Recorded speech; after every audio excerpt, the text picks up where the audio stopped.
Commander जंगल के ऐसे इलाके में मुझे अपने साथ दौड़ा रहा था जहां झाड़ियों को साफ करके पतला सा रास्ता बना दिया गया था। उसने मेरे कंधे से भी राइफल लटका दी थी। रात के अंधेरे में रास्ता धुंधला धुंधला सा नजर आ रहा था। कुछ दूर जाने के बाद दौड़ते दौड़ते कमांडर ने अपनी राइफल कंधे से उतारकर हाथ में इस तरह पकड़ ली जिस तरह दुश्मन की किसी चेक पोस्ट पर चार्ज करते हुए फौजी पकड़ लेते हैं। उसने मुझे हुक्म दिया कि राइफल अटैक पोजीशन में कर लो। मैंने जल्दी से राइफल कंधे से उतार कर दोनों हाथों में पकड़ ली और खुदा का शुक्र अदा किया क्योंकि कंधे पर लटकी हुई राइफल बार बार मेरी कमर से टकराकर मुझे सख्त अजियत दे रही थी। दरख्तों के बीच में जंगली झाड़ियों के दरमियान बनाई गई पगडंडी खत्म होने का नाम न लेती थी। कोई 6-7 मील हम जरूर दौड़े होंगे। एक जगह आगे तालाब आ गया। कमांडर वहां रुक गया, पलट कर बोला, अब तुम यहाँ बैठ जाओ, जब तक हम वापस नहीं आएगा तुम इधर ही बैठा रहेगा। ये कहकर वो तालाब की तरफ दौड़ता हुआ दरख्तों के अंदर गायब हो गया। हर तरफ सन्नाटा छाया हुआ था। ये बड़ा डरावना सन्नाटा था। यूं लगता था अभी किस तरफ से कोई शेर या कोई चुड़ैल निकलकर मुझ पर झपट जाएगी। कमांडर मुझे अंधेरे जंगल में छोड़कर न जाने किधर गायब हो गया था। अचानक दूर से शेर की थाड़ सुनाई दी। मुझ पर वाकई शेर का खौफ तारी था। शायद मैं किसी दूसरी तरफ निकल जाता, लेकिन मैं इस कदर डरा हुआ था कि वहीं दरख्त के शाखे पर बैठा रहा। मैं उसी पोजीशन में राइफल ताने बैठा रहा। शेर भी ना आया और कमांडर भी। पॉप हटने लगी थी। जंगल में पिछले पहर का हल्का हल्का नूर सा फैलने लगा। दरख्तों के तने, झाड़ियों के खाके वाजे होने लगे। मैं थोड़ी थोड़ी देर बाद आंखें फाड़ कर चारों तरफ का जायजा ले लेता। दरख्तों पर परिंदों की चहकारें शुरू हो गई थीं। एक लंगूर ने सामने वाले दरख्त से मेरे वाले दरख्त पर छलांग लगाई और फिर एक शाख पर झूलता हुआ तीसरे दरख्त की तरफ निकल गया। तालाब झाड़ियों की ओट में था। मुझे ये भी डर था कि सुबह सुबह कोई जंगली परिंदा पानी पीने ना आ जाए। मैंने सोच रखा था अगर ऐसी सूरत हाल पैदा हुई तो मैं धड़ाधड़ फायरिंग करने लगूंगा। मेरे पास गोलियों की कमी नहीं थी। मैं हैरान था कि कमांडर मेरे पास वापस क्यों नहीं आया। मेरे दिल में ख्याल आया शायद वो मेरी हिम्मत और हौसले का इम्तिहान लेना चाहता है। मुझे यकीन हो गया कि वो अब नहीं आएगा। दिन की सफ़ेद सफ़ेद रोशनी जंगल में उतर आई थी। वापसी का रास्ता मुझे मालूम था। चुनाचे मैं उठा और वापस उस छोटे से तंग रास्ते पर चल पड़ा जो झाड़ियों को काट कर बनाया गया था। दिन की रोशनी में मुझे इतना डर नहीं लग रहा था। ताहम राइफल मैंने हाथों में इस तरह पकड़ रखी थी कि ज़रा से खतरे पर फौरन फायर कर सकता था। खुदा खुदा करके जंगल का रास्ता ख़त्म हुआ। जब मैं कमांडर की हाइड आउट पर वापस आया तो दिन काफ़ी निकल आया था। सूरज दरख्तों के ऊपर काफ़ी बुलंदी पर आ गया था।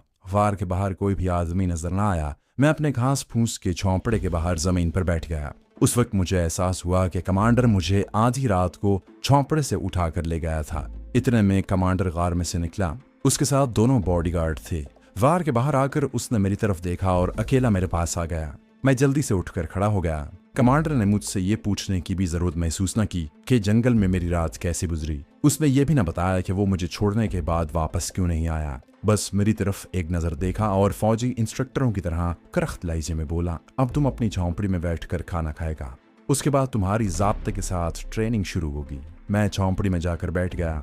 थोड़ी देर बाद एक बॉडीगार्ड मेरे लिए खाना ले आया। 2 रोटियां और उसके ऊपर रखा हुआ रात वाले हिरन का गोश्त का टुकड़ा। मैंने बॉडीगार्ड से कहा कि मुझे इतनी भूख नहीं है, ये तो नाश्ते का वक्त है। बॉडीगार्ड ने कोई जवाब न दिया और चला गया। मैंने बमुश्किल एक रोटी हिरन के गोश्त के साथ खाई। उस रोज मुझे सुबह के वक्त चाय भी न मिली। बाहर से कमांडर की आवाज आई, नया रंगरूट बाहर निकलो, डबल से। मैं जल्दी से उठकर बाहर आ गया। कमांडर कमांडो की फुल वर्दी में राइफल कंधे पर लटकाए सब्ज रुमाल सर पर बांधा हुआ था। मुझे देखा और ये कहकर चल पड़ा, एडवांस। मैं उसके पीछे पीछे चलने लगा।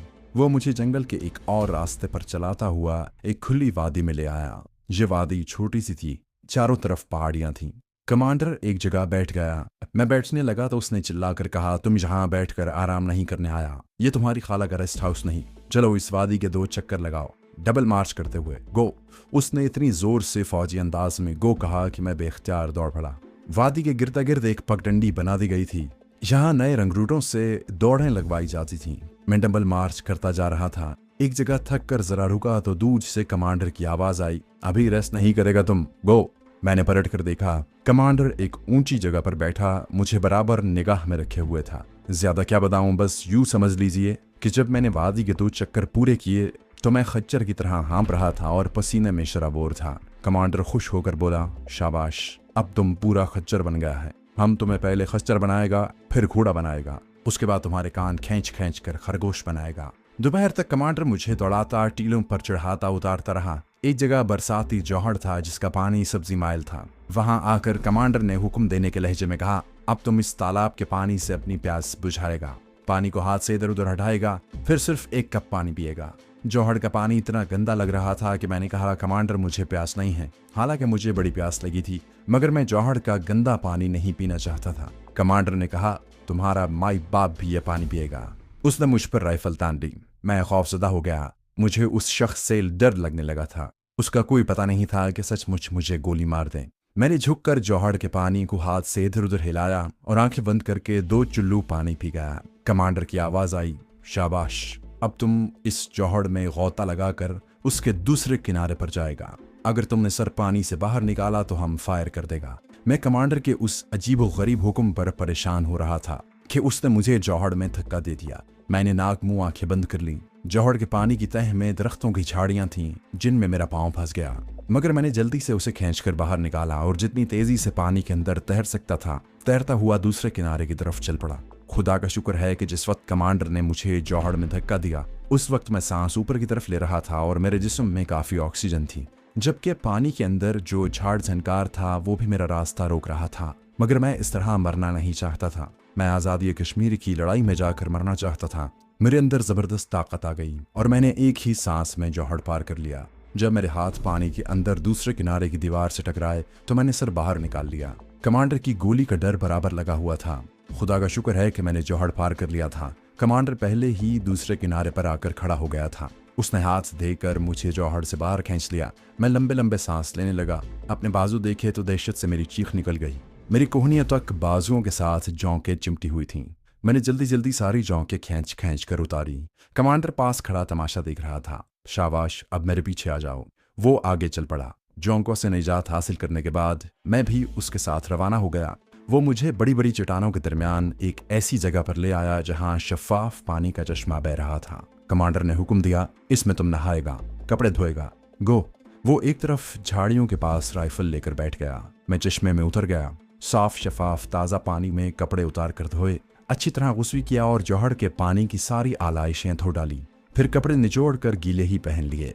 इस दौरान कमांडर ने अपना कमांडो नाइफ यानी खास किस्म का चाकू निकाला हुआ था और उसी से दरख्त की टहनियां काट रहा था। फिर उसने वहां आग जलाई और मुझे कहा, तुम इस सामने वाली झाड़ी में जाएगा, वहां तुम्हें एक बड़ा मेंढक बैठा हुआ मिलेगा, तुम उसे पकड़कर हमारे पास लाएगा, गो। मैं मशीन की तरह झाड़ी की तरफ दौड़ पड़ा। झाड़ी में गौर से झुक कर देखा। एक तरफ से मेंढक की आवाज आई। खुदा जाने ये मेंढक वहां कहां से आ गया था। मुझे यकीन है कि ये मेंढक कमांडर ने खुद वहां छोड़ा होगा। मैंने मेंढक को लपक कर पकड़ लिया और कमांडर के पास ले आया। कमांडर ने मेरे देखते देखते चाकू से उसका पेट चाक करके अंतड़ियां वगैरह निकाल कर फेंक दी। फिर उसे आग पर रख कर भूनने लगा। मेरी समझ में न आया कि वो मेंढक किस लिए भून रहा है। अचानक मेरा दिल उछल कर मेरे हलक में आ गया। कहीं ये मेंढक मुझे खिलाने के लिए तो नहीं भून रहा। मैं अभी ये सोच रहा था कि कमांडर ने मेंढक की एक टांग काट कर मेरी तरफ फेंकी और कहा, अब तुम इसको खाएगा, गो। दूसरी टांग कमांडर खुद चबाने लगा। मैंने जिंदगी में कभी मेंढक नहीं खाया था। मेंढक खाने का सवाल ही पैदा नहीं होता था। मैंने कहा, कमांडर मैंने कभी मेंढक नहीं खाया। कमांडर बोला, तुम्हारे सामने अगर हम मेंढक की टांग खाता है तो तुम्हें भी खाना पड़ेगा, नहीं तो तुम हमारी गोली खाएगा। और कमांडर ने राइफल की नाली का रुख मेरी तरफ कर दिया। इस अजीब गरीब जिद्दी शख्स से किसी चीज की भी तवक्को की जा सकती थी। मैंने आंखें बंद की और मेंढक की टांग मुंह में डालकर चबाने लगा। मैंने नाक के जरिए सांस लेना भी बंद कर दिया था ताकि मुझे मेंढक के जले हुए गोश्त की बू ना आए। मेरा खुदा ही जानता है कि मैंने किस अजाब के साथ मेंढक की टांग खाई। जब खा चुका तो कमांडर उठ खड़ा हुआ। उसने मुझे हुक्म दिया, अपने पाँव के जूतों से इस आग को अच्छी तरह बुझा दो। अब तुम इस तालाब के गिर्द 15 चक्कर पूरे करेगा। हम जहाँ खड़े होकर गिनेगा, पूरे 15 चक्कर लगाएगा, गो। वो कड़क कर बोला। मैं रिमोट मशीन का आदमी बन चुका था। उसने गो कहा और मैं दौड़ पड़ा। तालाब का हल्का ज्यादा बड़ा नहीं था, फिर भी 15 चक्कर लगाते लगाते मैं हलकान हो गया। जब 15 चक्कर पूरे हो गए तो मेरा सांस धूंकने की मानिंद चल रहा था। कमांडर ने खुश होकर मुझे देखा और बोला, शाबाश जवान, अब तुम घोड़ा बन गया है, पूरा घोड़ा। अब वापस अपने हेडक्वार्टर जाएगा।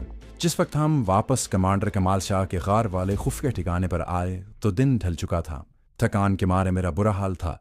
कमांडर मेरे साथ मेरे झोंपड़े में आकर बैठ गया। वहाँ चाय आ गई, साथ बिस्किट भी थे। अब कमांडर फिर कमाल शाह बन गया था। शुस्ता उर्दू में कहने लगा, मैंने तुम्हारे इस आहनी अज़्म को देख लिया है जो तुम्हारे खून में गर्दिश कर रहा है। ये बड़ी खुशाइंद बात है। मैं पाकिस्तान के हर जवान के खून में इसी अज़्म की गर्दिश देखना चाहता हूँ। क़ायद आज़म ने मुसलमानों को यही आहनी अज़्म अता किया था। पाकिस्तान की नई नस्ल को इस आहनी अज़्म के साथ अपने मुल्क की तरक्की के लिए कुर्बानियाँ देनी चाहिए। याद रखो, ये तुम्हारे आराम करने के नहीं, काम करने के दिन हैं। अंत तक मेहनत करने और हर वक्त फ़ौजी जवान की तरह चौकस रहने के दिन है। तुम्हारा दुश्मन तुम्हारे वतन पाकिस्तान का दुश्मन है और तुम्हारे सर पर खड़ा है। वो मौके की तलाश में है, उसे मौका हरगिज़ न देगा। उसे यकीन दिला दो कि तुम इस्लाम के सिपाही हो, महमूद गज़नवी और मोहम्मद बिन क़ासिम और सुल्तान सलाहुद्दीन अय्यूबी की फ़ौज के सिपाही हो। अपनी सरहद को पहचानो व अपने दुश्मन को पहचानो, फिर दुनिया की कोई मुखालिफ ताकत पाकिस्तान को अपनी जगह से नहीं हिला सकती। याद रखो, मुसलमानों ने पाकिस्तान के लिए बेबहा कुर्बानियाँ दी हैं। तुम कमज़ोरी दिखाओगे तो तुम ख़त्म हो जाओगे, मगर पाकिस्तान कभी ख़त्म नहीं होगा। कुदरत किसी दूसरी नस्ल को तरबियत देकर इसे मुसीबतों, तकलीफ़ों और अजियतों का आदी बनाकर तुम्हारी जगह पर ले आएगी। मैं बड़ी तवज्जो से कमाल शाह कमांडो की बातें सुन रहा था। उसकी बातें मेरे अज़्म को मुस्तहकम कर रही थीं। मेरे अंदर महमूद गज़नवी और सलाहुद्दीन अय्यूबी का जज्बा हुर्रियत गर्दिश कर रहा था। मेरी सारी थकान दूर हो गई। कमांडर उठा और बोला, अब तुम आराम करो। रात को गार के अंदर राइफल शूटिंग की ट्रेनिंग का मरहला शुरू होगा। उसके बाद तुम्हें अंधेरे में चीते की तरह दुश्मन पर झपट कर 1 सेकंड के अंदर जापू से उसकी बाएं जानिब या दाएं जानिब वाली शहरक काटने की ट्रेनिंग दी जाएगी। फिर फौजी एमिनेशन, डायनामाइट और माइंस की ट्रेनिंग दी जाएगी। अब तुम 1 घंटे के लिए सो जाओ। 1 घंटे के बाद एक आदमी तुम्हें जगा कर गार में ले आएगा। मैं वाकई मशीन बन गया था। वहीं झोंपड़ी के घास के फर्श पर लेट गया। ठीक 1 घंटे बाद कमांडर का एक आदमी मुझे जगाने के लिए गार में आया। जहां चट्टान की दीवार के साथ साथ फासले पर चांदमारी की तरह निशान बने हुए थे। मेरी राइफल ट्रेनिंग शुरू हो गई थी। उस जमाने में अभी क्लैशनकोव वगैरह नहीं थी।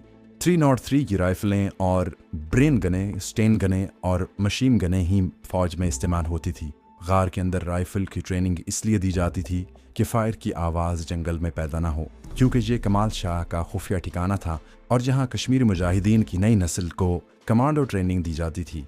20 रोज़ तक मैं गार के अंदर निशानेबाजी की तरबियत हासिल करता रहा। मैंने इस दौरान ठीक निशाने पर गोली फायर करना सीख लिया। इसमें मेरे शौक और कमांडर की आला तरबियत का भी असर था। इस दौरान रात के अंधेरे में जंगल में दुश्मन पर झपट कर पीछे से उसकी गर्दन दबोचने और चाकू से उसकी शहरक काटने की ट्रेनिंग भी होती रही। दरख्त के पीछे आदमी की डमी बनाकर खड़ी कर दी जाती। डमी की गर्दन पर घुंघरू बांध दिए जाते। मुझे कमांडो चाकू देकर हुक्म देता कि डमी की गर्दन पर पीछे से आकर इस तरह चाकू चलाऊं कि डमी की आधी गर्दन भी कट जाए और घुंघरू की जरा सी आवाज़ भी पैदा ना हो। ये बड़ी मुश्किल ट्रेनिंग थी। शुरू में डमी की गर्दन पर घुंघरू झंझना उठते। कमांडर की पीछे से करख्त आवाज़ आती, तुम जंगली लोगों को कब अक्ल आएगी, ट्राई अगेन। कमांडो ट्रेनिंग के दौरान कमाल शाह मुझसे हर किस्म की सख्त कलामी करता था। बस गाली देने की कसर बाकी रह गई थी। 2-3 हफ्तों में जाकर मैं इतना माहिर हो गया कि कमांडर घड़ी हाथ में लेकर सेकंड वाली सुई का बटन दबाकर गो कहता और मैं दरख्त के पीछे खड़ी दुश्मन की डमी पर चीते की तरह झपट कर उसकी गर्दन दबोचकर इतनी महारत से चाकू फेरता कि उसकी आधी गर्दन कट जाती और क्या मजाल है जो घुंघरू की आवाज़ पैदा हो। ये सब सिर्फ 3 सेकंड में मुकम्मल हो जाता। उसके बाद मेरी टॉर्चर बर्दाश्त करने की तरबियत का मरहला आया। कमाल शाह ने मुझे अपने सामने बिठा लिया और कहा, कमांडो घेर में आकर अगर दुश्मन के काबू में आ जाए तो दुश्मन उसे इतनी गैर इंसानी अजियतें देता है कि एक बार तो बड़े बड़ों का दिल गुर्दा हिल जाता है। दुश्मन एक आम सिपाही से इतनी ज़्यादा पुछगिछ नहीं करता, लेकिन अगर कमांडो उसके हाथ आ जाए तो उसकी कोशिश होती है कि कमांडर को इतनी अजियतें दे कि उसके साथ ऐसी दरिंदगी का सलूक करे कि वो घबरा कर अपने साथी कमांडोज के नाम और अपने खुफिया ठिकाने का महल वकूअ बता ले।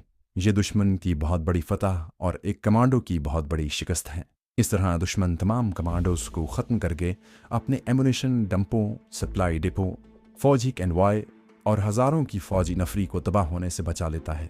हम तुम्हें इतना टॉर्चर नहीं करेंगे कि तुम मर जाओ, मगर इतनी अजियतें ज़रूर देंगे कि तुम्हारा जिस्म उन्हें बर्दाश्त करने का आदी हो जाए।